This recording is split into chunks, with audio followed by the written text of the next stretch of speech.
Shalom.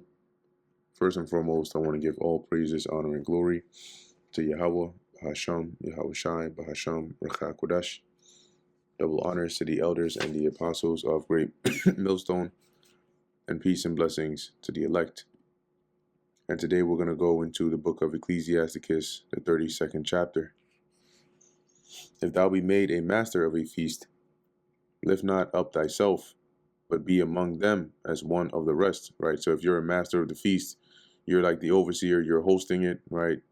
Don't laud yourself, right? Don't boast yourself, don't act like you're better than everybody else, but be, as it says, among them as one of the rest.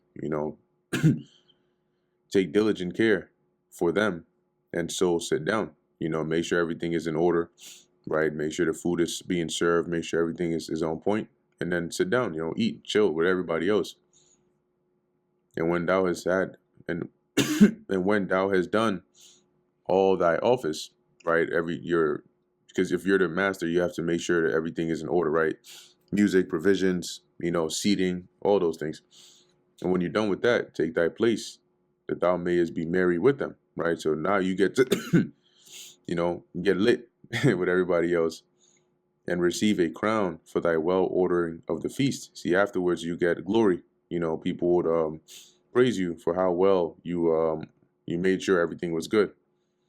Verse 3, speak, thou that art the elder, if it becometh thee, but with sound judgment, and hinder not music, right? So, one that is an elder, if it becometh thee, meaning if it's appropriate, right, speak, but with sound judgment, whatever it is you're saying, let your words be sound, right? Let it be sensible, let it be appropriate, for that time, as it says, and hinder not music, meaning, don't try to,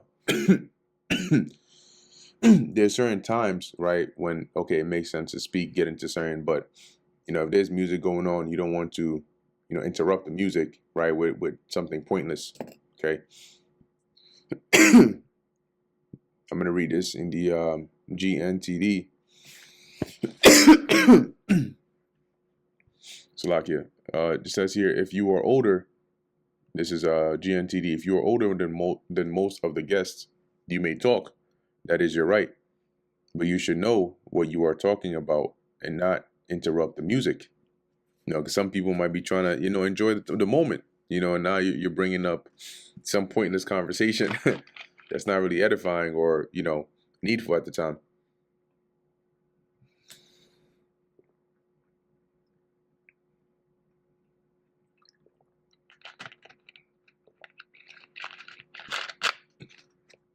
Verse 4 says, pour not out words where there is a musician, and shew not forth wisdom out of time. So pick and choose wisely and carefully, when to say what. Okay, it's as it says, pour not out words where there is a musician, right? If there's like music going on, there's an entertainment is being provided, right? As it says here in the GNTD, if entertainment is being provided, don't keep up a steady conversation. It's the wrong time to show off your wit. Because the person is not really even listening, right? They're just trying to be polite and wait for you to stop talking, so they can go back to enjoying, the feast or the banquet. Verse 5: a concert of music and a banquet of wine is as a signet of carbuncle set in gold. It says music at a music at a banquet where wine is served is like a ruby set in gold. Yeah, because if you had a banquet, you got wine and you got good music going on. It's they complement each other. Okay, it's a nice good setting. Verse 6: as a signet of an emerald set in gold work, so is the melody of music with pleasant wine. Okay, and if you look at a signet, it's like a ring. Okay, that has a an emblem or some sign in it, and so it was usually used or wore by one in authority as a signature, to sort of stamp, like a stamp of approval of whatever it is that, if it's a decree or, a letter That's what it would be used for. But here, this is like the design of it, right? So like a signet of an emerald set in work of gold, like a real nice looking one. As beautiful as that is that's how beautiful it is. As it says, so is the melody of music with pleasant wine, right? Good, pleasant wine. Speak, young man, if there be need of thee. Slack, let me see. This is okay. There you go. Speak, young man, if there be need of thee, and yet scarcely when thou art asked twice.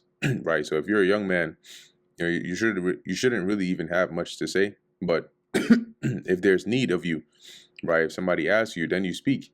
And as it says, yet scarcely when thou art asked twice, right? At most, one or two times, if somebody's asking you a question, but you don't want to come off as a young man that is full of tongue, right? Which is another way of saying full of words. Verse 8, let thy speech be short, comprehending much in few words.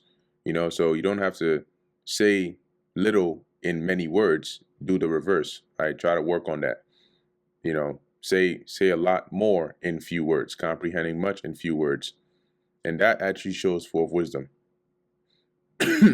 Be as one that knoweth and yet holdeth his tongue. See, the opposite of this is that somebody that knows and they want the whole world to know that they know. What's going to happen is you're going to end up doing too much, and it's going to be obvious that you're trying hard to impress. Okay, but sometimes you may know something, but you don't always have to speak just because you know or you're familiar with a certain topic. If thou be among great men, make not thyself equal with them. Right? If you're among elders or great men, don't try to put yourself on that same level. It doesn't matter if you know what they know or you've experienced what they know. Okay. It says here, and an ancient man, and when ancient men are in place, use not many words. Right? When you have elder men, are in place, men of renown, don't speak too much. Because they'll take notice of you for being one that talks too much. And it's gonna be looked at as, out of place. You don't want that. Okay? It says here, be before the thunder goeth lightning, and before a shamefaced man shall go favor. See, one that is shamefaced, favor is there right there with you. Okay, people like because you're humble, and that's favorable both before man and God. Rise up betimes, which is early, and be not the last, but get thee home without delay. Right? If this is at a banquet or a party, don't be the last one to leave. Don't wait. Don't spend too long over there. Get back to your house. As it says, without delay. Don't drag your feet. Don't wait at the door. And It says here, take thy pastime. See, when you're home, then you can take your time. You can drag. You can do what you want. You in your house at that point, and do what thou wilt, but sin not by proud speech. Okay, looking at this in the GNTD, verse 12. There you can enjoy yourself as you wish. That's in your home. But don't commit the sin of bragging. Okay, that's that proud speech.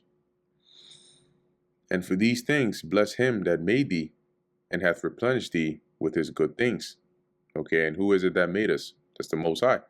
So don't forget the Lord in these things, right? Bless Yahweh, Bahasham Yahushai, who has replenished us with these things or with these good things. See, every so often it's good to have, a moment like that, to enjoy, because the Lord made, it's like the Lord made, he made these things pleasurable for a reason, so we ought to enjoy them too.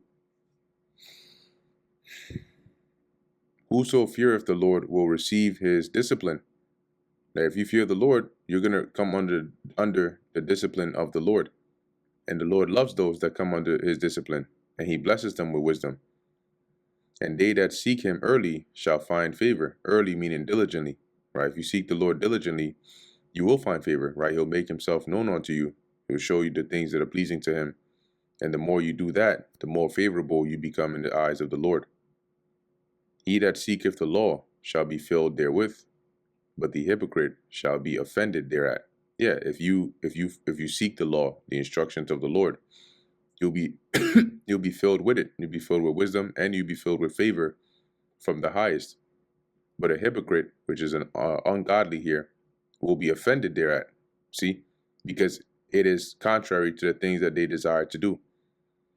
And that means they have to be disciplined, and they don't want that. They that fear the Lord shall find judgment, which is justice, and shall kindle justice as a light. See that? And so whatever situation you find yourself in, you have a greater chance of being delivered and having proper judgment or justice be executed on your behalf because you fear the Lord. And not just because you have favor with the Lord, but through your fear of the Lord, you'd be doing the right thing anyway. A sinful man will not be reproved, right? He will not be corrected, but findeth an excuse according to his will. So he always has a reason as to why he's doing something. You know, he can never just be quiet and accept that he was wrong. No, no, no. There's always some excuse. There's always something to say. That's going to lead you down the wrong path. It's going to lead you to willful sin. A man of counsel will be considerate, but a strange and proud man is not daunted with fear, even when of himself he have done without counsel. See that? So one that would a man of counsel, they'll be considerate. You know, they'll think they're prudent. You know, they'll consider before they take action. But a strange and proud man, as it says, he's not daunted with fear.